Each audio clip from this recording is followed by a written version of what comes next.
এখানে আপনারা 5টা পার্টস দেখতে পাচ্ছেন। প্রথমেরটা LM78 এটা হচ্ছে দেখতে ট্রানজিস্টর অথবা মসফেটের মতো হলেও এটা কিন্তু একটা আইসি, এটা ভোল্টেজ রেগুলেটর আইসি। এটার ভিতরে আপনি 32 ভোল্ট পর্যন্ত দিতে পারবেন। 35 ভোল্ট লেখা থাকে, 35 ভোল্ট উপরে গেলে এটা অটোমেটিক শাটডাউনে আসে। এর ভিতরে 35 ভোল্ট পর্যন্ত দিলে এটা দিয়ে আপনি 5 ভোল্ট আউটপুট পাবেন।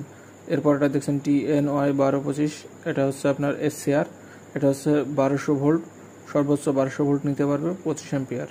এরপর এটা দেখতে পাচ্ছেন C2073, এটাও একটা ট্রানজিস্টর, এটা হচ্ছে আপনার অ্যাম্পলিফায়ারে লাগে। এরপর এটা দেখতে পাচ্ছেন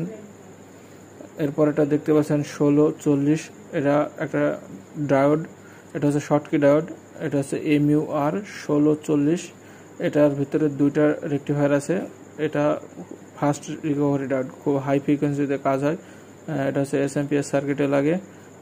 এরপর এটা দেখতে পাচ্ছেন 2টা সেম মনে হলো। এরপর এটা হচ্ছে IRF 740, এটা একটা মসফেট, হাই ভোল্টেজ মসফেট। এটা হচ্ছে আপনার 10 অ্যাম্পিয়ার, 400 ভোল্ট পর্যন্ত নিতে পারে। এটা হচ্ছে আপনার ইনভার্টারে লাগে, সোলার ইনভার্টার, আনুষঙ্গিক বিভিন্ন হাই ভোল্টেজের কাজে লাগে। ধন্যবাদ।